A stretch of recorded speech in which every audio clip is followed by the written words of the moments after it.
L'Éternel est ma lumière et mon salut. De qui aurais-je peur? Ces paroles résonnent à travers les siècles comme un cri de foi, un bouclier contre les ténèbres, un ancrage pour les âmes troublées. Le psaume 27 n'est pas une simple prière. C'est une déclaration de guerre contre la peur. Un chant de confiance, un refuge pour les cœurs oppressés. As-tu déjà commencé ta journée en posant ton esprit sur une promesse de Dieu? Et si tu laissais sa parole prendre le dessus sur tes pensées, tes angoisses, tes batailles invisibles? Aujourd'hui, je vais te révéler pourquoi ce psaume peut transformer radicalement ta manière de vivre, de prier et même de traverser les épreuves.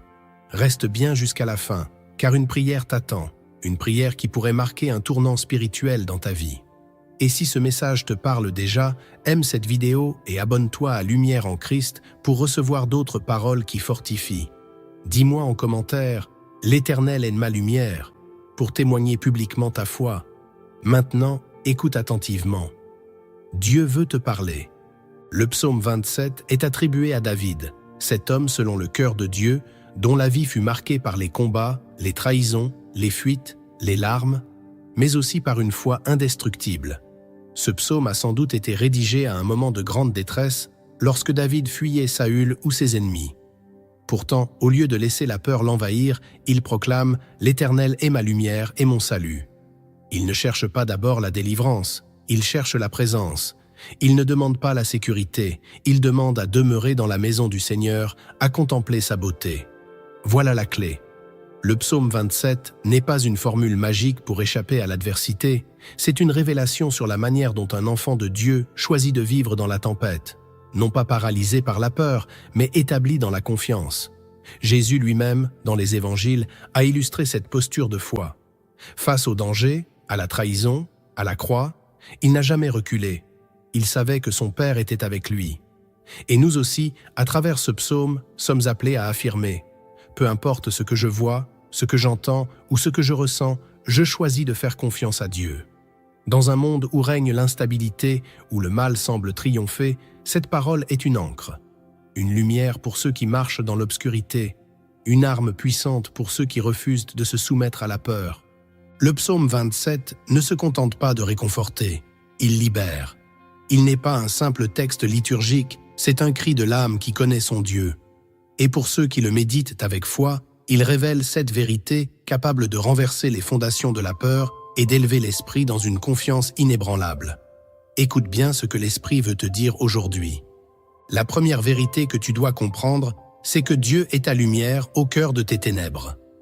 Lorsque tout semble flou, obscur, étouffant, lorsque les décisions deviennent lourdes et que l'avenir paraît voilé, il n'y a qu'une seule lumière qui ne s'éteint jamais, la présence du Seigneur. David ne commence pas ce psaume en parlant de ses ennemis, de ses douleurs ou de ses inquiétudes. Il commence en disant « L'Éternel est ma lumière ». Il ne dit pas « Il me donne la lumière », mais « Il est la lumière ». C'est une déclaration d'identité spirituelle. Dieu ne t'éclaire pas seulement, il devient la lumière même dans laquelle tu avances. Et quand tu choisis de commencer ta journée par cette affirmation, les ténèbres doivent reculer. Les pensées de découragement, les atmosphères pesantes, les doutes étouffés dans ton cœur, tout cela se dissipe devant la lumière de Dieu. Ce psaume te rappelle que tu n'as pas besoin de tout comprendre. Tu as seulement besoin de suivre celui qui voit parfaitement, même quand toi tu ne vois plus rien. Si cette vérité t'élève, alors prends un instant. Aime cette vidéo. Abonne-toi à Lumière en Christ et reste bien jusqu'à la fin, car ce que tu vas entendre ensuite peut changer ta manière de marcher avec Dieu. La deuxième vérité que tu dois saisir, c'est que la peur recule face à une foi proclamée. David n'écrit pas ce psaume lorsqu'il est confortablement assis sur un trône. Non, il l'écrit au milieu du danger, cerné, menacé, peut-être même en fuite. Mais que dit-il? De qui aurais-je crainte? Ce n'est pas de l'orgueil, c'est une déclaration prophétique. La foi, ce n'est pas l'absence de peur, c'est le choix de la refuser, même quand elle frappe à la porte. Quand tu dis avec assurance « je n'aurai pas peur », tu poses une barrière spirituelle. Tu te positionnes dans une autre réalité, celle du royaume de Dieu, où la peur n'a plus de pouvoir. La foi n'est pas seulement un sentiment intérieur, c'est une parole qui s'élève contre le mensonge de l'ennemi. Chaque fois que tu proclames la vérité biblique, tu dresses un rempart autour de ton âme. Et plus tu proclames la foi, plus la peur s'efface. Tu veux voir ton atmosphère changer. Commence chaque matin par une parole de confiance. Ouvre ta bouche. Déclare la victoire. C'est ainsi que David a survécu à ses pires ennemis, par la parole de foi qui sortait de sa bouche. La troisième vérité que tu dois graver dans ton esprit, c'est que la présence de Dieu est plus précieuse que toutes les victoires visibles. Écoute bien ce que dit David. « Je demande à l'Éternel une chose que je désire ardemment, habiter dans la maison de l'Éternel tous les jours de ma vie. Pas une armée, pas une récompense, pas la mort de ses ennemis. Ce qu'il désire, c'est la présence. C'est là que réside la maturité spirituelle. Car dans un monde qui court après les bénédictions visibles, les vrais adorateurs cherchent la face de Dieu. David savait que la paix véritable ne vient pas de l'absence d'ennemis, mais de la conscience que Dieu est là, tout près, en lui, autour de lui. Et toi, que recherches-tu dans la prière? Une solution ou sa présence? Un changement extérieur ou une transformation intérieure? Ce psaume t'invite à réorienter ta quête. Dieu n'est pas un distributeur de miracles. Il est ton Père, et sa maison est ton lieu de repos. Quand tu comprends cela, même au milieu du chaos, ton cœur reste en paix, car tu habites déjà auprès du Roi des rois. La quatrième vérité que tu dois retenir, c'est que le refuge spirituel se trouve dans la contemplation, pas dans l'agitation. David ne dit pas seulement qu'il veut habiter dans la maison de Dieu, il précise pourquoi, pour contempler sa beauté. Cette phrase est d'une richesse immense. Contempler, ce n'est pas juste regarder, c'est demeurer, méditer, savourer la présence divine jusqu'à ce que ton esprit soit saturé de paix. Trop de chrétiens aujourd'hui confondent l'activisme religieux avec la foi profonde.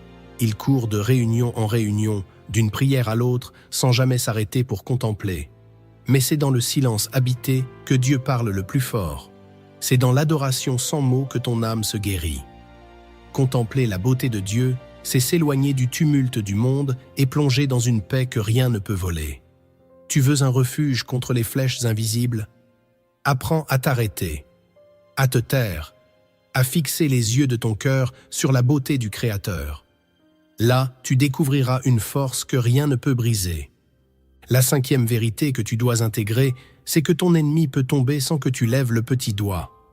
David l'affirme, « Quand des méchants s'avancent contre moi, ce sont eux qui chancellent et tombent. » Regarde bien le secret, il ne dit pas « je l'ai fait tomber ». Il dit « il tombe ». Pourquoi? Parce que la faveur de Dieu agit sans bruit, sans violence, mais avec autorité. Quand tu es en alliance avec le Seigneur, tu n'as pas besoin de manipuler, de te venger ou de lutter à la manière du monde. Ton rôle, c'est de rester dans la foi. C'est Dieu qui combat pour toi. Parfois, tu ne verras pas comment il agit. Mais soudain, ce qui te menaçait s'écroule. Une porte fermée s'ouvre. Une attaque se retourne contre son auteur. Un plan tordu s'effondre. Et tu réalises, ce n'est pas ton intelligence ni ta force, c'est la main invisible de Dieu. Ce psaume t'enseigne à ne pas paniquer devant l'adversité. Ce que Dieu protège ne peut être détruit. Et ce qu'il bénit, personne ne peut le maudire. La sixième vérité que tu dois accueillir, c'est que même si tout te quitte, Dieu te recueille. Il y a dans le verset 10 une phrase bouleversante. « Mon père et ma mère m'abandonnent, mais l'Éternel me recueillera. » Certains d'entre vous ont connu la trahison familiale, l'abandon, la solitude affective. Vous avez été rejetés, oubliés, ignorés, et ces blessures saignent encore dans l'ombre. Mais écoute ceci. Même si les liens les plus sacrés se brisent, Dieu ne se détourne pas. Il t'accueille, il te prend contre lui, il essuie tes larmes. Tu n'es pas seul. Tu n'as jamais été seul. Le Dieu de David est aussi ton Dieu. Et il ne regarde pas ce que tu as perdu, mais ce qu'il veut construire avec toi. Ce psaume est une promesse de restauration, de guérison, d'adoption spirituelle. Il parle à ceux qui ont été brisés dans leur identité. Dieu veut te rappeler aujourd'hui, tu es à moi, et je ne t'abandonnerai jamais. Alors relève la tête. Ce que les hommes ont détruit, le Père Céleste est capable de le reconstruire. La septième vérité que tu dois garder au fond de ton cœur, c'est que l'espérance est une force spirituelle qui attire la victoire. Le psaume se termine par cette exhortation magnifique. Espère en l'Éternel, fortifie-toi et que ton cœur s'affermisse. Tu entends? L'espérance n'est pas un simple souhait. C'est une force intérieure, une tension vers le ciel, une confiance ferme que, même si les choses ne changent pas immédiatement, Dieu est à l'œuvre. Trop de chrétiens abandonnent juste avant la percée. Ils doutent, ils flanchent, ils se fatiguent. Parce qu'ils n'ont pas cultivé l'espérance. Mais David dit « Espère ». C'est un ordre, une posture, une manière d'être. Tu veux voir la gloire de Dieu? Ne laisse pas ton cœur s'effondrer. Parle-lui, encourage-le. Dis à ton âme « Espère encore ». C'est cette espérance qui t'ancrera quand tout semblera perdu. C'est elle qui nourrira ta foi quand les prières sembleront sans réponse. Et c'est elle, l'espérance vivante, qui attire la main de Dieu au bon moment pour accomplir ce qu'il a promis. Tu viens de recevoir cette vérité fondamentale. Mais au cœur du psaume 27 se cachent aussi des révélations plus subtiles que seuls ceux qui méditent la parole avec lenteur et persévérance peuvent discerner. Ce sont des trésors enfouis dans le texte, des clés spirituelles que Dieu révèle à ceux qui veulent aller plus loin. Voici maintenant 5 vérités cachées de ce psaume puissant. Premièrement, tu dois comprendre que ce psaume révèle la discipline intérieure d'un cœur focalisé sur Dieu. Ce n'est pas un cri de panique, c'est une prière construite, précise, orientée. David ne se disperse pas, il sait ce qu'il demande. Une chose, juste une. Je demande à l'Éternel une chose que je désire ardemment. Combien de fois nos prières sont-elles confuses, mêlées de doutes, d'angoisses, de frustrations non exprimées? Mais ici, David montre que l'un des secrets de la puissance spirituelle, c'est la clarté du désir. Il ne cherche pas 1000 bénédictions. Il veut une seule chose, la meilleure, vivre dans la présence de Dieu. Et ce choix unique, posé avec foi, génère une autorité spirituelle qui fait trembler l'adversaire. Plus ton cœur est divisé, plus ta foi est faible. Plus ton cœur est uni, plus ta prière devient feu. Si tu veux voir Dieu agir puissamment dans ta vie, apprends à prier avec une direction claire, une foi orientée, une soif unique. Ce psaume t'invite à simplifier ta quête spirituelle. Demande une chose et Dieu ajoutera tout le reste. Deuxièmement, ce psaume dévoile une stratégie spirituelle contre l'anxiété, l'anticipation de la délivrance avant même qu'elle n'arrive. David ne dit pas « peut-être que Dieu me protégera ». Il dit « il me protégera dans son tabernacle ». Il ne dit pas « si mes ennemis m'attaquent, je paniquerai ». Il dit « ils trébucheront et tomberont ». Cette foi est une foi prophétique. Elle parle au présent comme si la victoire était déjà acquise. C'est là un principe majeur dans la marche chrétienne. Tu ne peux pas attendre d'être délivré pour croire. Tu dois croire, proclamer et ensuite voir. Jésus lui-même disait « crois seulement ». Et ce psaume en est le reflet. Il t'enseigne à parler comme si la paix était déjà là, à te tenir comme si l'aide divine était déjà en route, à marcher comme si la promesse était déjà accomplie. C'est cette foi-là qui déplace les montagnes. Ce n'est pas de l'illusion, c'est la confiance en celui qui tient ta vie entre ses mains. L'Esprit t'invite aujourd'hui à changer ton langage. Ne dis plus « j'espère que ça ira ». Dis « je sais que Dieu est à l'œuvre ». Ne dis plus « je crains ce qui va arriver ». Dis « l'Éternel est mon refuge, je ne crains rien ». Troisièmement, ce psaume révèle que le combat le plus profond ne se livre pas à l'extérieur, mais à l'intérieur. Lorsque David dit « quand tu dis « cherchez ma face », il montre que Dieu initie un appel intime. Mais juste après, il dit « mon cœur te dit « je cherche ta face, ô Éternel ». Cette phrase peut sembler simple, mais elle contient une dynamique spirituelle cruciale. Dieu parle. Ton cœur répond. Il ne s'agit pas ici de réciter des prières mécaniques, mais de développer une relation vivante, intérieure, sensible à la voix divine. Et c'est ce dialogue silencieux, profond, qui devient ta véritable armure contre l'oppression. Beaucoup de croyants cherchent des armes extérieures, des versets à répéter, des chants à chanter, des habitudes à suivre. Mais ici, David montre que la clé, c'est la réponse du cœur. Quand ton âme apprend à répondre à Dieu intérieurement, avant même de parler avec ta bouche, alors tu entres dans une intimité qui t'élève au-dessus de la tempête. La puissance du psaume 27 réside dans ce cœur qui répond, ce cœur qui dit oui, ce cœur qui, même blessé, continue de chercher. Quatrièmement, ce psaume révèle une transformation progressive de la prière de combat vers la prière de confiance. Dans les premiers versets, David affirme sa sécurité, puis il exprime ses désirs. Ensuite, il passe à la supplication. Il dit « Ne me cache pas ta face, ne me repousse pas, ne m'abandonne pas ». Cela peut surprendre, comment peut-il affirmer sa foi et ensuite supplier avec tant d'intensité? En réalité, c'est là toute la beauté du chemin spirituel. Le croyant passe par des phases, et Dieu les accueille toutes. Il ne rejette pas la fragilité, il l'honore lorsqu'elle est offerte avec foi. Ce psaume montre que tu peux avoir une foi solide et pourtant pleurer devant Dieu. Tu peux proclamer la victoire et en même temps supplier pour sa présence. Il n'y a pas de contradiction. C'est dans cette tension entre force et faiblesse que Dieu agit avec le plus de tendresse. Ne crois pas que tu dois être parfait pour prier efficacement. Tu dois juste être vrai. Et David, dans ce psaume, est authentique. Il montre que l'intimité avec Dieu n'est pas une performance. C'est un abandon. Et plus tu t'abandonnes, plus Dieu te fortifie. Cinquièmement, ce psaume révèle que l'attente peut être un lieu de fortification et non de frustration. Le dernier verset est souvent lu comme une conclusion. « Espère en l'Éternel. Fortifie-toi et que ton cœur s'affermisse. » Mais c'est bien plus qu'une simple fin. C'est une révélation. Il est possible d'être fortifié pendant l'attente. L'espérance biblique n'est pas une attente passive. C'est un exercice de foi, une posture de veille, un entraînement de l'âme. David ne dit pas « attends en soupirant », mais « espère et fortifie-toi ».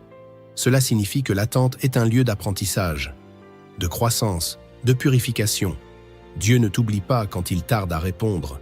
Il te prépare, il affine ta foi, il élargit ton cœur. Et quand le moment sera venu, tu recevras bien plus que ce que tu imaginais. Ce psaume t'invite donc à revoir ta manière de vivre les silences de Dieu. Ce ne sont pas des absences, mais des ateliers invisibles. Là où tu penses être seul, Dieu est en train de bâtir un témoignage. Là où tu pleures, il est en train de poser des fondations. Alors espère, et pendant que tu espères, fortifie-toi, nourris ta foi, entretiens ta louange. Et tu verras, l'attente n'aura pas été vaine. Ces 5 vérités ne se lisent donc pas comme des versets isolés. Elles se vivent, elles s'incarnent dans les moments où l'âme chancelle, où l'espoir faiblit, où la nuit semble trop longue. Mais elles sont là. Elles brillent comme des flambeaux dans l'obscurité intérieure. Et si tu les reçois, si tu les médites, elles changeront ta manière de prier, de penser, de vivre. Ce psaume n'est pas qu'une prière de David. Il est une invitation à habiter la présence de Dieu chaque jour et à marcher avec lui dans la lumière, même quand le monde autour de toi est rempli d'ombre. Maintenant que tu as reçu les vérités visibles et les révélations cachées du psaume 27, l'heure est venue de les inscrire dans ta vie quotidienne. Car une parole non appliquée reste stérile. Ce que Dieu t'a donné par l'Esprit dans ce psaume n'est pas fait pour rester enfermé dans une vidéo. C'est une semence de lumière, une direction de feu, une stratégie de survie spirituelle pour les temps que nous traversons. Tu dois maintenant apprendre à marcher avec ce psaume, à le porter en toi, à le respirer, à l'incarner. Premièrement, commence chaque journée en proclamant ce psaume à haute voix. Il ne s'agit pas de récitation mécanique, mais de confession prophétique. Le matin, quand le doute rôde encore, quand la fatigue pèse, quand l'esprit est encombré par les soucis ou les attentes du jour, ouvre ta bouche et dis « L'Éternel est ma lumière et mon salut. De qui aurais-je peur ?» Tu ne parles pas pour te convaincre, tu parles pour créer. Car les mots ont une puissance. Dans la Bible, Dieu parle et la lumière jaillit. De la même manière, quand tu proclames ce psaume dans la foi, tu établis une atmosphère de victoire avant même d'avoir affronté la première épreuve. Fais-le chaque jour, même si tu n'en ressens pas l'envie. C'est dans cette constance que ton esprit se discipline et que ton âme apprend à ne plus se soumettre à ses émotions. Deuxièmement, écris ce psaume sur ton cœur, pas simplement dans un carnet ou sur ton mur. Écris-le intérieurement. Médite chaque phrase. Prends un verset par jour si nécessaire et demande au Saint-Esprit de te révéler ce que ce verset signifie pour toi, aujourd'hui, ici, dans ta réalité. Quand David parle de contempler la beauté de Dieu, qu'est-ce que cela veut dire dans ta routine? Dans ton couple? Dans ta solitude? Lorsque tu lis « Même si mon père et ma mère m'abandonnent » En quoi cela vient-il toucher les blessures profondes que tu caches depuis l'enfance? Ne lis pas ce psaume comme un psaume ancien. Lis-le comme une lettre personnelle du père à son enfant. Chaque mot a été placé là pour t'éclairer. Prie avec ces mots, pleure avec ces mots, loue avec ces mots, et tu verras, ton intérieur changera. Troisièmement, transforme ta manière de prier. Beaucoup de croyants prient dans la panique, dans la précipitation, dans la confusion. Mais David t'enseigne ici un autre rythme, celui de l'attente paisible, celui de la contemplation, celui de la supplication humble mais confiante. Commence à intégrer dans tes temps de prière cette posture intérieure. Je cherche ta face, ô Éternel. Ne viens pas à Dieu seulement pour lui demander des solutions. Viens pour le regarder. Viens pour l'aimer. Viens pour habiter sa présence sans urgence, sans pression. Apprends à t'asseoir, à te taire, à respirer dans sa lumière. Il y a des guérisons qui ne viennent pas par les paroles, mais par la présence. Des fardeaux qui tombent sans bruit, simplement parce que tu t'es laissé envelopper par la paix du Père. Le psaume 27 devient alors ton modèle, une prière qui naît d'un cœur qui a choisi l'intimité plutôt que l'agitation. Quatrièmement, refuse désormais de vivre selon les émotions du moment. David aurait eu 1000 raisons de céder à la peur. Il avait des ennemis, des traîtres, des pièges. Mais il fait un choix, celui de proclamer ce que Dieu est au lieu de répéter ce que l'ennemi fait. Tu dois apprendre à faire ce même choix lorsque tu te lèves et que tout semble aller mal, que la pression s'accumule, que tu n'as pas de réponse à ce que tu traverses, choisis de t'aligner sur la vérité de la parole. Ce n'est pas de l'auto-persuasion, c'est un acte de foi. Dis à ton âme, espère en l'Éternel. Même si tu ne ressens rien, même si rien ne bouge, même si la tempête s'agite autour de toi, tu n'es pas appelé à vivre comme les autres. Tu es appelé à marcher selon l'Esprit. Et marcher selon l'Esprit, c'est poser chaque jour des fondations invisibles avec des paroles de foi, des décisions intérieures, des gestes spirituels qui préparent la victoire à venir. Cinquièmement, choisis une habitude simple mais radicale. Chaque fois que tu sens la peur monter, arrête-toi, ferme les yeux et dis intérieurement « L'Éternel est ma lumière ». Tu seras surpris de la puissance de cette déclaration. Elle change l'atmosphère, elle calme les tempêtes, elle te reconnecte à la vérité. Ce simple réflexe spirituel peut devenir une arme redoutable contre l'oppression, contre l'anxiété, contre les flèches enflammées du doute. Ne cherche pas des rituels compliqués. Le royaume de Dieu est simple. Une parole, une foi, une présence. Et la paix revient. Maintenant, écoute bien cette parabole inspirée des cieux. Car parfois, un récit ouvre des portes que les mots ne peuvent forcer. Il était une fois un homme vivant dans un désert balayé par des vents brûlants. Chaque matin, il ouvrait les yeux avec crainte car il savait qu'au loin, dans les dunes, des bêtes rôdaient. Pour se protéger, il avait construit une tour de sable, haute et fragile. Chaque nuit, il en réparait les murs, chaque jour, il en tremblait. Un matin, à bout de force, il s'effondra. Et dans son silence, une voix s'éleva. « Pourquoi construis-tu seul une tour qui s'écroule chaque nuit ?» Il regarda autour de lui et vit à quelques pas de là une caverne taillée dans le roc dont la porte était grande ouverte. C'était un abri solide, invisible dans la tempête. Il s'y rendit. Et pour la première fois depuis des années, il dormit en paix. Cette caverne, c'était le refuge de Dieu. Et la tour de sable, c'était sa propre force, ses propres méthodes, ses efforts humains. Cette parabole est pour toi. Tant que tu t'épuises à bâtir ta sécurité avec ton intelligence, tes calculs, tes peurs, tu reconstruis sans cesse une forteresse qui s'écroule au moindre vent. Mais si tu entres dans le refuge de la présence divine, si tu choisis de t'abriter dans ce psaume, tu découvriras un repos que le monde ne peut t'offrir. Tu ne seras plus agité, mais établi. Tu ne seras plus victime, mais héritier. Tu ne seras plus seul face à tes combats, mais porté par une main invisible. Et maintenant, va plus loin. Commence à enseigner ce psaume autour de toi. Ne le garde pas pour toi. Partage-le à ceux qui ont peur. Lis-le à ceux qui pleurent. Explique-le à ceux qui doutent. Ce psaume n'est pas qu'une protection. C'est une mission. Il fait de toi un porteur de lumière, un témoin de la fidélité de Dieu. Chaque fois que tu ouvres la bouche pour dire « L'Éternel est ma lumière », tu proclames une vérité éternelle dans un monde égaré.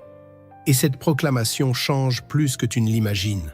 Enfin, souviens-toi que la transformation spirituelle ne se mesure pas à ce que tu ressens, mais à ce que tu choisis chaque jour.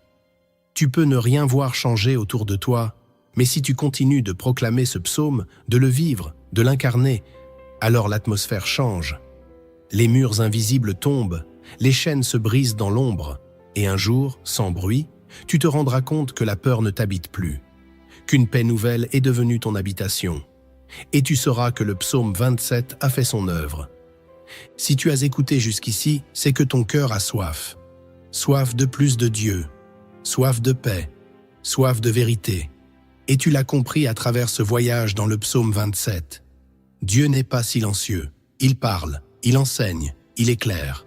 Ce psaume est un refuge, mais aussi une invitation.